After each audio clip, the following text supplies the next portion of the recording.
증거조사 절차에 대해서 들어갈게요.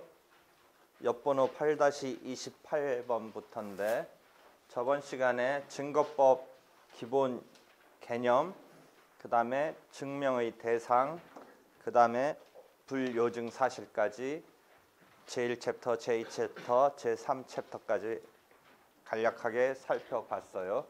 오늘은 각종의 증거 방법에 대한 증거조사 절차인데 인적인 증거조사로서는 증인에 대한 증인신문, 이것을 기본으로 감정인에 대한 감정인신문, 당사자 본인에 대한 당사자 본인신문이 증인신문에 준해서 인적인 증거조사 방법으로 익히면 되고요.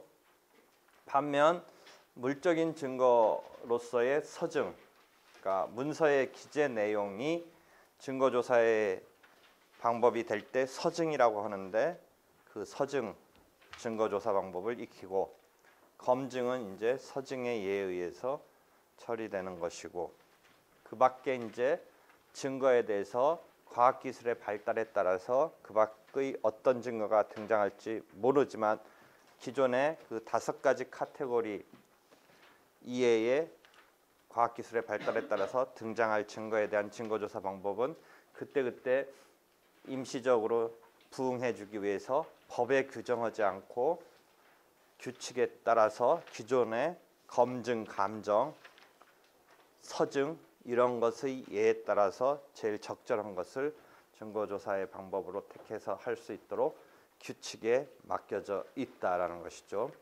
한편 증거 사용에 있어서의 긴급성 때문에 증거 보존 절차가 마련되어 있다. 이런 개요를 이야기한 바가 있어요. 그러면 증인신문은 증인이라는 것은 목격한 사실을 보고하는 자라고 그랬죠. 감정인하고 당사자 본인하고의 차이를 이야기한 바가 있죠. 당사자 본인은 증인과 마찬가지로 목격한 사실을 보고하는 것인데 반해서 감정인은 지식과 노하우, 경험 등의 바탕을 두고 판단을 보고하는 자죠. 감정인은 판단을 보고하는 거고 증인이나 당사자 본인은 목격한 사실을 보고하는 것이죠. 반면 이 감정인과 증인이 짬뽕된 감정 증인이라는 개념도 하나 있는데 감정 증인은 그 용어가 복합 용어로 등장하는데 뒤에 오는 증인이란 말이 더 이 중요한 뒤로 배치된 용어니까 증인의 예로 생각하면 돼요. 감정 증인은 증인의 예로. 그렇게 일단 개념을 알아두고요. 누구라든지 증인이 되는 것이어야 된다라는 것이죠. 그래서 일반적으로 우리가 뭐 모녀지간이면 증인이 될 수 없다라는 말은 말하고자 하는 바는 이해는 하지만 정확히 법률적으로 본다면 그 경우는 증인 능력, 증인으로서의 방법에 어떤 제한이 있는 게 아니고 증거력, 신뢰성이 떨어진다는 측면에서 얘기하는 것이라고 그랬죠.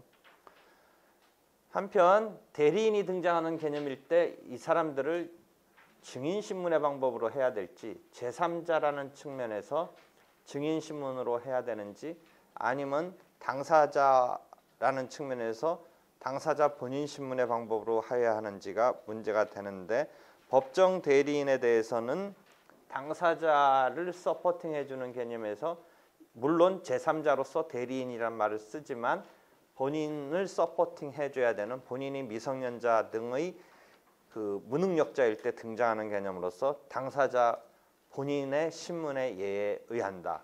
반면 소송 대리인은 제3자로서 그 사건의 소송 대리인의 경우라도 제3자이기 때문에 당사자 본인 방식이 아니라 그 경우는 이제 제3자로서의 증인신문에 의한다라고 그랬죠. 이러한 증인에 대해서는 출석을 해야 되죠. 그 다음에 선서를 하고 진술을 해야 될 3가지 의무가 있어요. 그래서 출석을 하지 않으면 물론 여러분이 실제 상황은 남의 사건에 이렇게 휩싸여서 증언을 해준다 이런 게 일반적으로 쉽지 않아요. 그래서 이 증인으로 내세우는 게 쉽지 않다라고 하는데 그렇더라도 법적으로는 필요해서 증인으로 채택이 되면 해야 돼요. 그렇지만 사실상 남의 사건에 껴서 증언하기 싫어한다. 뭐 이런 거죠. 그랬을 때 부득이 그 사람을 증인으로 증언을 시킬 수밖에 없다라면 출석을 채택된 이상 해야 되기 때문에 그런 의미에서 출석 의무가 있죠. 그래서 결국 이 증인이 안 오면 어떻게 되냐? 나중에 구인까지 되고 감치까지도 될 수 있어요. 이때 감치라는 용어를 쓰는데 형벌의 의미로 구류나 구속으로서의 징역 뭐 이런 개념에 뭐 유사한 건데 용어로는 감치시킨다라고 그러죠. 감치. 뭐 가둬두고 구속으로서의 의미로서의 뭐 구류, 징역 뭐 이런 실질이긴 한데 그렇게까지 할 수 있어요. 그래서 그런 제도로서 실제 그런 상황까지 가는 건 드물긴 하지만 증언하지 않는 이런 상황에 대해서 그렇게까지 가는 건 뭐 드물지만 하여튼 제도상으로는 그렇게 되어 있어요. 그다음에 선서를 해야 돼요. 그래서 의중의 벌에 대해서 여러분이 이렇게 고지해가지고 경고하는 것을 본 적이 있을 거예요. 그래서 다만 이제 자기가 거부할 수 있는 선서를 거부할 수 있는 경우가 인정되고 있다. 선서하고 나서 허위 진술하면 의중죄가 된다. 뭐 이런 거죠. 그다음에 선서하고 진술할 의무가 있는데 정당한 이유 없이 이 증언을 거부하면 불출석한 경우와 마찬가지로 가태료의 제재가 부과되기도 한다라는 거죠. 그렇지만 일정한 경우에 증언 거부권이 인정되고 있다라는 거죠. 그러니까 자기의 어떤 영업상, 공무원의 어떤 직무상 이런 비밀 같은 경우에는 증언 거부권이 있다라는 것이죠. 그래서 이런 전제 하에 신문을 그럼 어떻게 하느냐? 우리가 증인으로서 신청을 하면 증인과 감정인 중에 차이, 감정인과의 비교 중에 차이가 하나가 뭐냐면 증인은 대체성이 없다라는 이런 용어를 써요. 반면 감정인은 대체성이 있다라고 그래요. 그게 무슨 말이냐?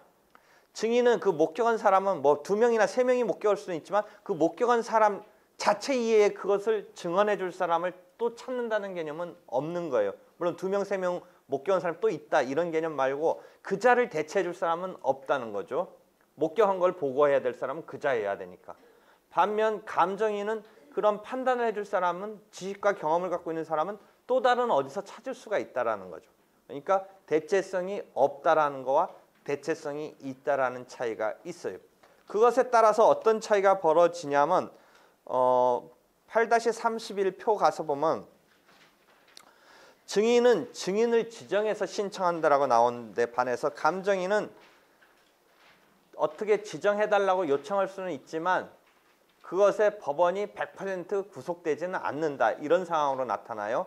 왜냐하면 증인은 대체성이 없으니까 이 사람을 증인으로 채택하느냐 마느냐만 결정하지 꼭 그 증인 말고 또 다른 어떤 사람을 찾아서 증인으로 하겠다. 이런 개념이 있을 수가 없는 것인데 반해서 감정인의 경우는 그 경험이나 판단을 보고할 또 다른 존재가 있기 때문에 적절하지 않다고 생각하면 법원이 신청과 달리 감정인을 지정할 수도 있어요. 어떤 경우를 상정해 보면 되냐면 교통사고 같은 경우에 피해자가 일실이익의 보상을 받으려고 할 때 신체 감정을 해요. 그러니까 일실이익이라는 게 뭐였었어요? 이 교통사고 즉 가해 행위가 없었으면 정상적으로 자기가 활동을 하면서 월급을 받겠죠.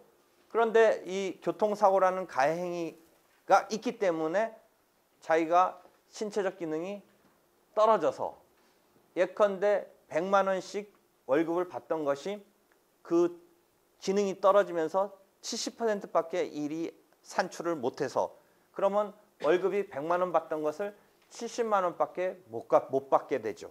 그러면 그때 일실이익이라는 것은 그 가해행위로서의 교통사고로 인해서 30%의 기능이 상실된 즉 월급이 30만 원씩 매달 못 받게 되는 것이죠. 그것을 일실이익이라고 그러죠. 일실이익이라고 해서 저번 때 손해 3분설에 의해서 우리가 인신사고로 신체적인 손상이 있어서 손해배상을 청구할 때 재산적인 손해가 있고 그다음에 정신적 손해가 있다라고 그랬죠. 이 정신적 손해에 대해서는 이것을 우리가 의자료라고 부르는 것이고 재산상 손해는 적극적인 측면이 있고 소극적인 측면이 있는데 예컨대 적극적인 것은 일단 자기가 치료비 등을 지출한 것을 변상받아야겠죠. 근데 소극적인 것은 적극적으로 지출한 게 아니라 일실, 잃어버린 이익이죠. 그 일실 이익은 어떻게 해요? 기본적인 폼은 그 사람의 월급이 있다라고 하면 얼마씩 받았다라고 한다면 노동능력 상실이 얼마인지를 따져요. 그 다음에 그러니까 100만 원, 좀 아까 예로 친다면 100만 원씩 받던 것에 노동력이 30%가 없어졌으면 이만큼이 손실이 있는 거죠. 그러니까 월급을 30만 원씩 그러면 이게 회복되지 않고 계속 그 부상의 후유 상황의 장애가 있어가지고 다음 달 30만 원 못 받고 다다음 달 30만 원 더 덜 받고 다다다음 달 30만 원 덜 받고 언제까지 이 100만 원 받는 월급이 가능했었느냐 할 때 정년까지가 가능했던 것을 지금 단계에서부터 정년까지 그래서 그게 가동연한이라고 그래요. 가동연한 까지 30%를 매달 못 받는 거죠. 이게 되게 간단하게 계산한 거고 여기도 실제 이제 변수는 뭐가 있어요. 가동연한이 사람들마다 정년으로서의 그 직업이 다 틀릴 거란 말이죠. 그 다음에 월급 수준도 다 틀리죠.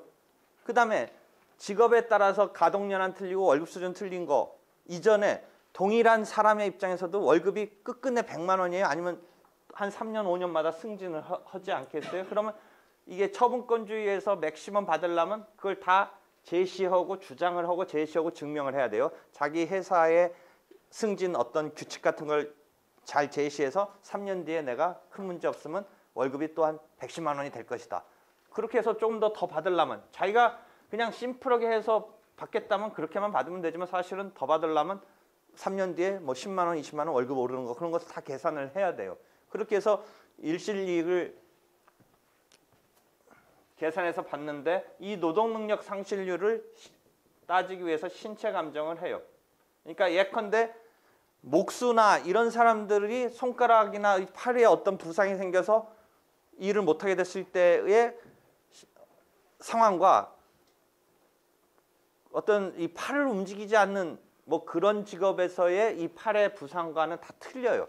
그래서 직업별 어떤 이 부상의 상황을 반영해서 이 사람의 노동 능력이 어떻게 상실되느냐에 대해서 미국의 맥브라이드라는 의사가 다 이렇게 조견표 비슷하게 만들어 놨었어요. 근데 그게 1900 정확히는 모르겠는데 한 32, 30, 40 그때 무렵이라 그때는 뭐도 지금 다양한 직업이 막 수도 없이 생겼는데 그때 기준으로 하는 게 좀 불합리한데 하여튼 그렇게 했어요. 그래서 그런 것을 다시 좀 만들어야 되지 않느냐 뭐 이런 건데 그러니까 무슨 야구 선수가 오른팔 부러진 거나 목수가 뭐 오른팔 뭐 이게 손가락이 어떻게 된 거나 이런 건 되게 큰 타격인데 뭐 또 어떤 다른 직업에서는 그게 꼭 똑같은 의미가 아닐 수도 있기 때문에 그런저런 이런 게 다 이렇게 맞춰 놓은 거예요. 그래서 그것에 의해서 의사가 병원에서 이 사람의 상태를 보고 몇 %의 노동 능력이 상실됐다라고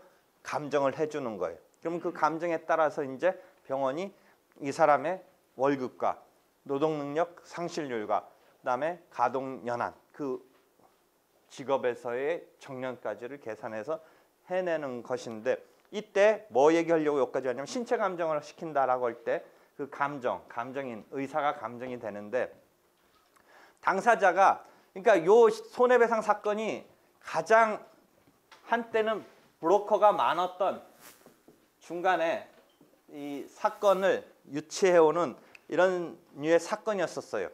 이거는 일단 교통사고가 나면 가해 차량이 보험에 뭐 안 들었던 안 들어가지고 이제 생으로 변제 손해배상할 능력이 있느냐 없느냐가 중요는 하겠지만 일단 이거는 교통사고가 난 이상은 뭔가 공격을 하면 손해배상을 받을 수 있는 상황에서 승부가 완벽하게 패한다라는 개념은 없어요. 얼마라도 손해배상을 받아내죠. 그러니까 이 사람 입장에서는 많이 받아내는 것으로 원고 측에 이제 따라 붙는 거예요. 그렇게 해서 이 보수를 갖다가 어떻게 하냐면 이건 일반적인 뭐 매매 계약에 따른 이런 거가 아니라 무조건 이런 사건이 오면 너는 그냥 아픈 것으로 있고 우리가 다 해준다고서 30% 정도를 변호사 측에서 가져가요.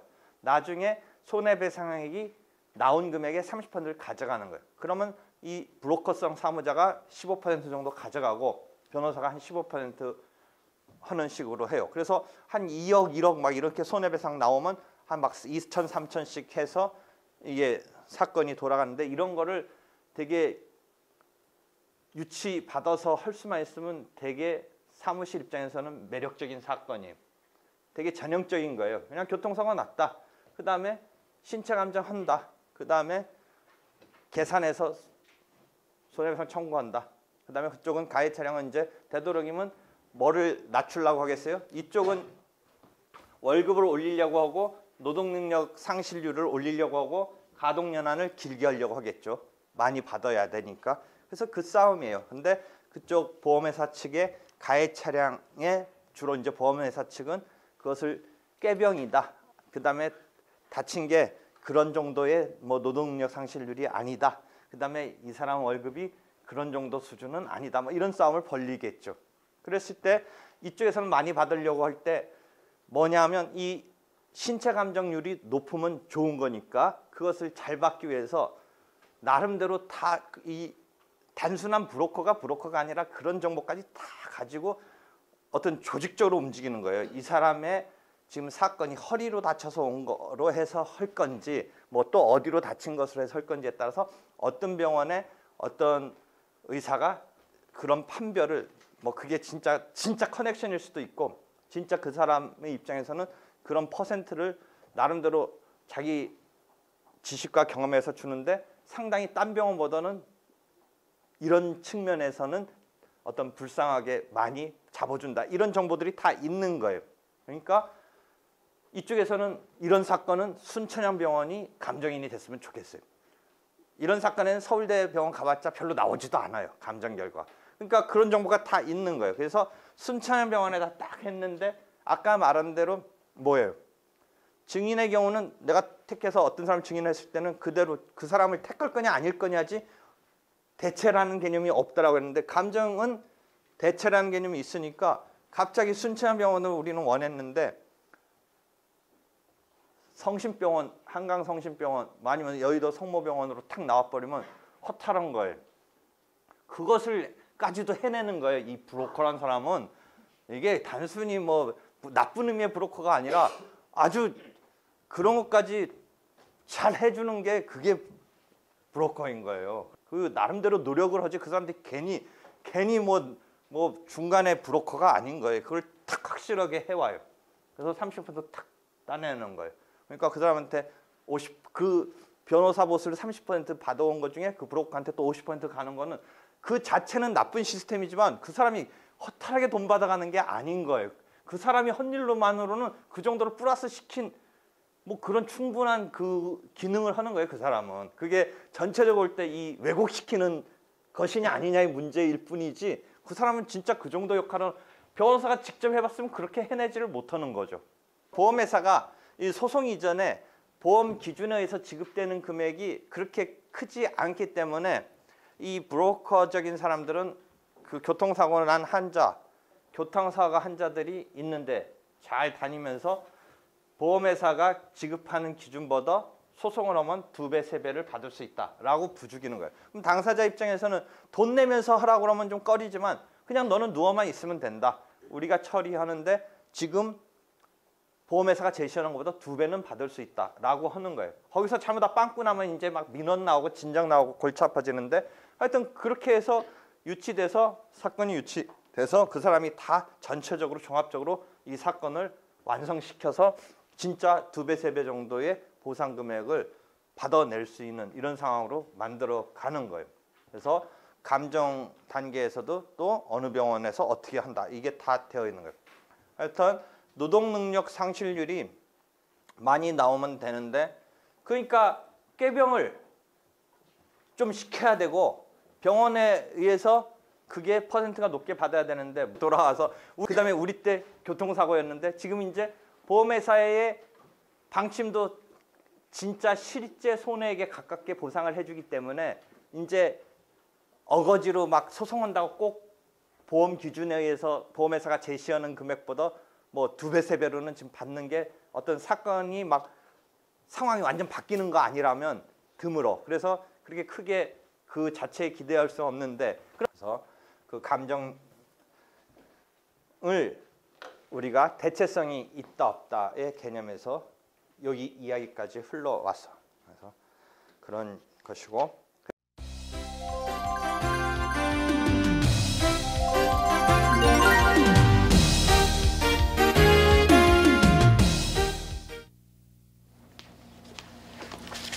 고마워요.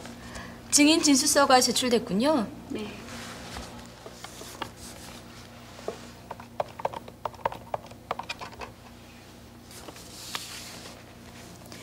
정영배 변호사님 사무실이죠?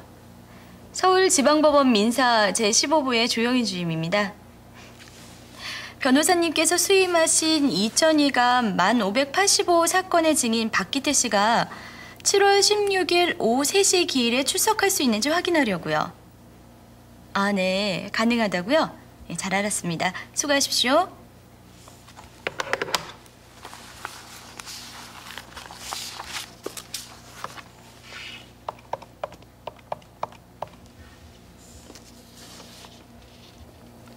신다희 변호사님 사무실이죠? 증인 민수견 씨가 7월 16일 오후 3시 기일에 출석할 수 있는지 확인하려고요. 네, 예, 알았습니다. 수고하십시오. 기일의 원활한 진행을 위해서는 증인의 출석 확보가 매우 중요하므로 법원은 증인신문 기일 전에 증인이 출석 가능한지 여부를 당사자나 대리인 또는 증인 본인에게 직접 확인하게 됩니다. 2002년 7월부터 시행되고 있는 신민사소송법은 정당한 사유 없이 출석하지 않은 증인에게 500만 원 이하의 과태료를 부과하고 과태료의 재판을 받고도 정당한 사유 없이 다시 출석하지 않은 증인에 대해서는 7일 이내에 감치에 처할 수 있다는 규정을 신설하였습니다.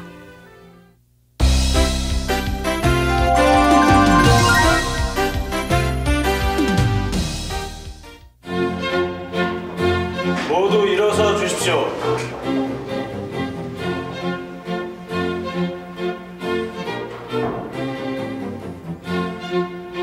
앉아 주십시오.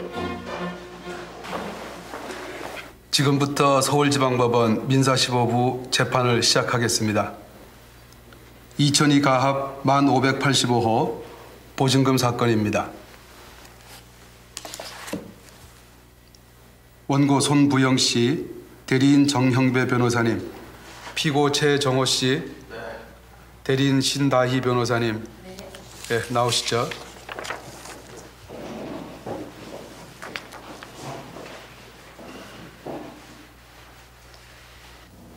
먼저 이미 진행된 변론 준비 기일의 결과를 변론에 상정하겠습니다. 지난번 쟁점 정리 기일에서 원피고 쌍방에게 조정을 권유한 바 있는데 피고 측에서는 지금도 조정에 응할 의사가 없습니까? 예, 피고 본인의 의사가 워낙 완강해서 설득하기가 어렵습니다. 판결로 판단해 주셨으면 합니다. 예, 알겠습니다. 그러면 증인신문에 앞서 이 사건에서 정리된 쟁점을 다시 한번 원피고 쌍방에게 확인하도록 하겠습니다. 이 사건의 쟁점은 피고가 김명섭에게 연대보증에 대한 대리권을 수여해서 김명섭이 그 권한 범위 내에서 연대보증의 취지로 약속어음을 발행하였는지 여부입니다. 또한 대리권이 부인될 경우 표현대리가 성립할 수 있는지 여부가 또 하나의 쟁점이 되어 있습니다. 오늘 시행될 증인신문은 이 점을 중심으로 이루어질 것입니다. 이상의 쟁점에 대하여 다른 의견이 있습니까? 없습니다. 예, 없습니다. 그러면 먼저 증인의 출석을 확인하도록 하겠습니다. 원고 측 증인 박기태 씨 출석하셨습니까? 예. 피고 측 증인 민수견 씨 출석하셨습니까? 네. 두 분은 증인석으로 나오시죠.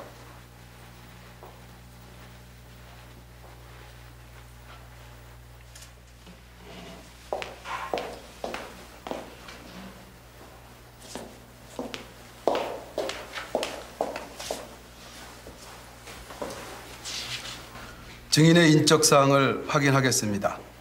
먼저 박기태 증인 주민등록번호를 말씀해 보세요. 560-904-100-1618입니다. 주소가 어디죠?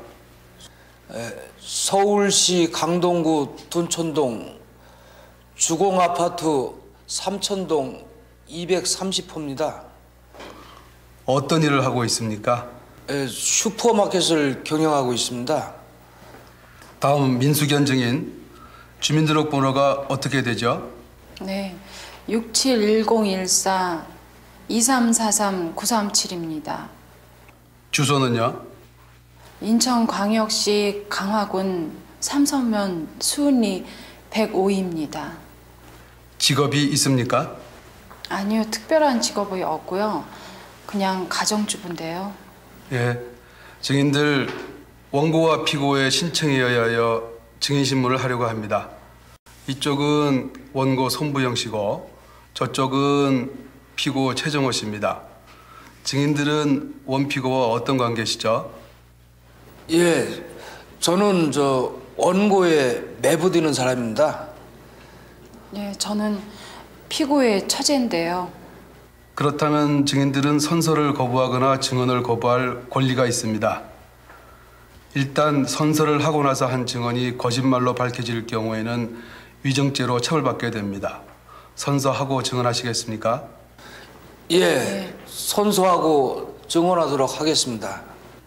그러면 박기태 씨가 대표로 선서서를 읽고 각자 선서서에 서명 날인하도록 해주세요.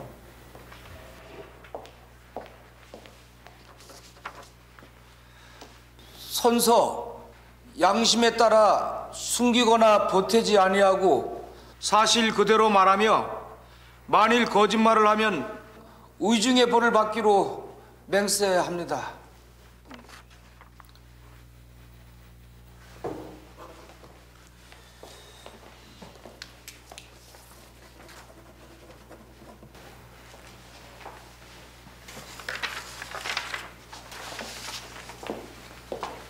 그러면 먼저 원고가 신청한 박기태 증인부터 신문하도록 하겠습니다. 이 사건은 증인을 분리하여 신문할 필요가 없다고 판단되기에 민수견 증인은 퇴정할 필요 없이 박기태 증인이 증언하는 동안 방청석에 앉아 기다리시죠. 박기태 증인은 증인석에 앉으십시오. 있었기 때문에 이 사건 내용에 관하여 잘 알죠? 예, 맞습니다. 김명섭은 평소 이웃에 유식하다고 알려져 있던 중에 원고가 부동산 매매와 관련하여 매수인으로부터 고소당할 위험에 처하게 되어 상의를 하러 오자 자기가 해결해 주겠다면서 2000년 3월 초승경부터 한 달여 동안 5차례에 걸쳐서 원고로부터 합계 1억 300만 원을 편취했다는데 사실입니까? 재판장님, 원고 대리인은 유도신문을 하고 있습니다. 제안해 주십시오. 원고 대리인, 지금 신문 방식은 유도신문에 가까워 문제가 있습니다. 신문 방식을 바꿔주시죠. 예, 다시 묻겠습니다. 증인은 원고가 김명섭으로부터 사기를 당하여 큰 손해를 입은 사실 아십니까? 예. 그 내용을 설명할 수 있겠습니까? 예. 원고가 자기 대해서 땅이 묻겠습니다. 가처분 되어 있는 피고가 1억 1천만 원 전부에 대해서 보증을 섰고 그 금액을 모두 책임질 의사였다면 왜 근저당 최고액을 6천만 원으로 했나요? 그것은 유신일 유한일 법무사가 1억 1천만 원짜리 약속보험으로 채권은 이미 확보된 것이니까.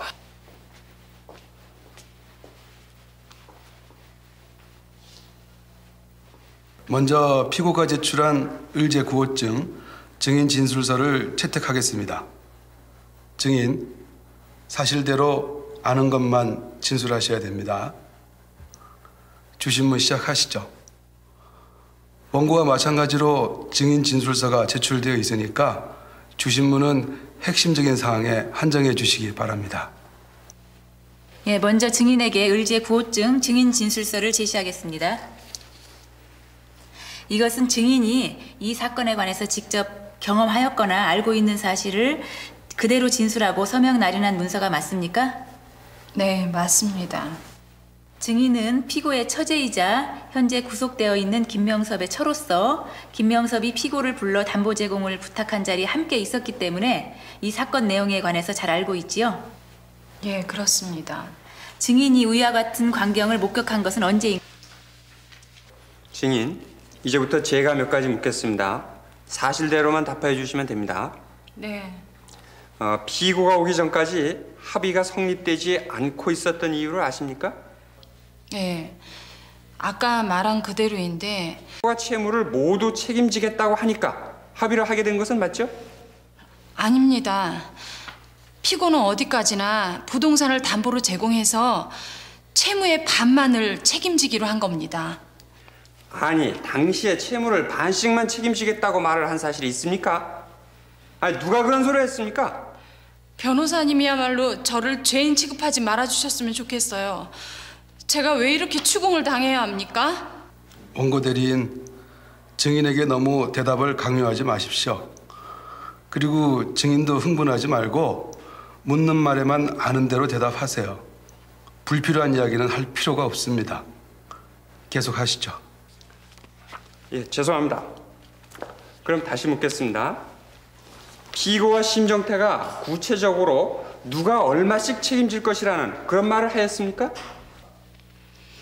분명히 먼저 반씩 증인들에게 책임- 동시에 묻겠습니다.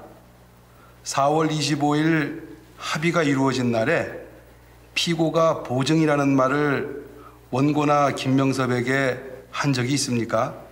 없습니다. 말한 내용 전부는 기억나지 않으나 집으로 보증을 서겠다, 보증으로 충분하다는 식으로 말한 적은 있습니다. 예, 박기태 증인. 피고가 그 말을 할 당시 민숙연 증인이 그 옆에 있었습니까? 아까 이분이 증언한 대로 이 방 저 방 왔다 갔다 한 것 같은데 그때 옆자리에 있었는지는. 알겠습니다. 이로써 증인 신문 마치겠습니다. 증인 두 분 오랜 시간 수고하셨습니다.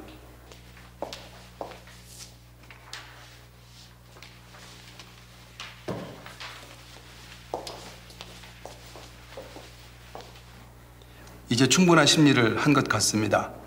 더 제출할 주장이나 증거가 있습니까? 없습니다. 재판장님, 오늘 나온 증인들은 당사자들과 인척관계에 있어서 서로 상반된 진술을 하고 있습니다. 제3자의 지위에 있는 심정태를 증인으로 신청하겠습니다.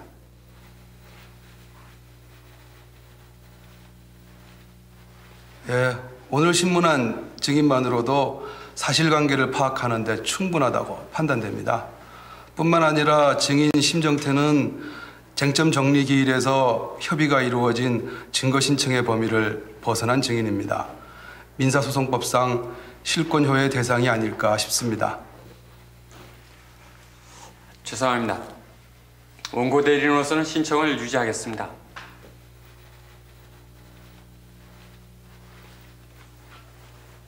예, 원고 측 증인 심정태는 받아들이지 않겠습니다. 이상으로 이 사건 변론을 종결하겠습니다.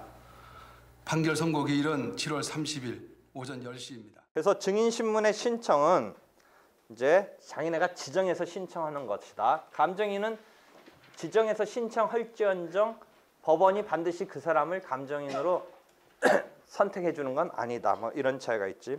그다음에 증인조사 방식은 증인을 신청을 하면 이제 증인을 소환해서 법정에서 신청자 측이 주신문을 하고 반대 측이 반대 신문을 하고 이런 거는 여러분이 모의 재판이나 뭐 이런 데서 많이 봤을 거예요. 그다음에 재판부가 보충 신문이라고 해서 주신문 반대 신문 끝나고 보충적인 의미의 신문을 하는 것도 있고 경우에 따라서는 도중에 개입해서 개입 신문도 한다. 할 수 있다. 이런 거예요.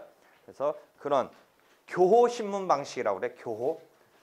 당사자한테 교차로 교호 그런 신문 방식인데 경우에 따라서는 주신문 신청한 사람이 주신문 할 거는 자기가 이렇게 증인을 내세워서 이런 거 물어볼 거는 굳이 각본적으로 물어볼 거니까 아예 주신문적인 것은 증인이 진술서로 써갖고 오도록 하는 그런 것이 쓰일 수가 있어요. 그러니까 원래는 불러서 증인 신문 사항에 의해서 신문을 하는데 주신문 신청할 사람은 결국 자기가 신청한 증인과 어느 정도 커뮤니케이션 해가지고 와서 뻔한 거 질문하고 그러지 말고 증인 진술서를 작성해 갖고 오도록 하는 경우를 인정하고 있어. 그래서 증인 진술서 제출 방식이 있다라는 게 첫 번째 방식이고 증인 신문사항 제출 방식이 두 번째고 증인 신문사항 제출해서 이제 그것에 따라서 증인 신문을 하는데 다만 유도신문은 주신문의 경우는 유도신문을 해서는 안 된다야. 그다음에 유도신문 플러스 예스 노의 대답을로 하는 신문을 하면 안 된다. 이런 그러니까 유도신문은 뭔가 자기가 의도한 방향으로 이렇게 판단 같은 걸 곁들이면서 탁 끌고 가는 거야. 한편 그렇게 끌고 가려면 어떻게 해야 되냐면 원래 증인은 한번 얘기했듯이 목격한 사실을 보고하는 것이니까 그 상황을 묘사해달라는 식으로 신문을 해야 돼. 그 상황을 묘사. 그런데 실제는 어떻게 돼? 그 묘사 내용을 질문으로 던져. 그리고 이 사람은 예, 아니요. 이렇게 약간 짜맞춘 듯이 하는 거야. 그러면 이 사람의 입에서 목격한 사실을 나올 때는 뭔가 생생하게 그 장면을 표현해주면 판단자가 그것에 따라서 취사 선택을 하는데 이 변호사가 신문을 그냥 이리저리 저리 해서 자기가 의도된 것에 대해서 이미 각본적으로 상황이 묘사돼서 질문을 던져버리면 예스 해버리니까 그게 법관이 사실 확정을 위한 거기에 있어서 문제가 있는 거야. 그래서 예스 노식으로 하면 안 되고 그 사람이 진술하는 방식으로 하는 신문을 해야 된다라는 거야. 그렇지만 사실상 예스 노식으로 해버려. 그것도 또 막 당사자가 랑 증인이 이게 커뮤니케이션 하고 왔는데 갑자기 막 엉뚱한 소리 할까 봐 미리 이렇게 변호사 사무실에서 약간 각본을 짜서 해와. 그래서 실제 소송은 거짓이라는 얘기를 했던 게 진짜 나쁜 의도로 진실과 배치돼서 어떤 사람에 대한 그 법률 관계를 갖다가 왜곡시키기 위해서 아주 사기성으로 하는 것도 있지만 어떤 경우냐면 실제는 맞는데 실제 증인이 그걸 목격한 건 아니야. 그럼에도 불구하고 그 실제 그런 일은 있어. 그랬을 때 할 수 없이 증인과 짜맞춰서 목격해서 그런 일이 있었던 듯이 증언을 하는. 그러니까 그것도 사실은 문제이긴 한데 그러니까 그 지금 후자로 말한 방식은 상대방이 탄핵을 잘하면 무너져.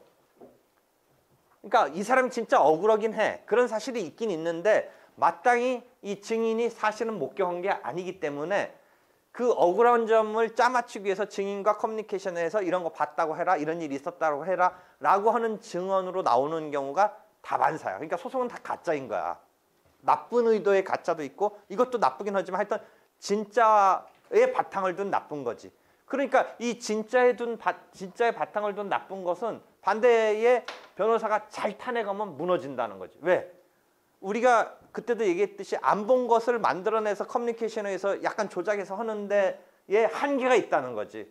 잘 그걸 찔러버리면 잘 이렇게 하면 그냥 무너지지. 왜냐면 목격한 거에서 말할 때는 다소 어설프거나 말을 번복하더라도 그 자체의 흐름에 따라서 하면 되는데 그냥 지어내서 짜맞춰서 온 거는 어디서 한번 무너져 버리면 다 안 맞는 거지. 그러니까 반대측 당사자가 그걸 잘 해야 돼. 그러니까 변호사로서의 사실은 사실 확정이라는 게 판사든 변호사든 어떻게 본다면 이 활약하는 게 사실상은 쉽지 않은 장면인데 그게 역할을 한다면 할 수 있는 거지. 거기서 잘 노련하거나 진짜 열심히 하는 변호사라면 그걸 거기서 딱 포착을 해야지. 승기를. 오늘은 그래서 증인신문 이야기를 했어. 수고했어.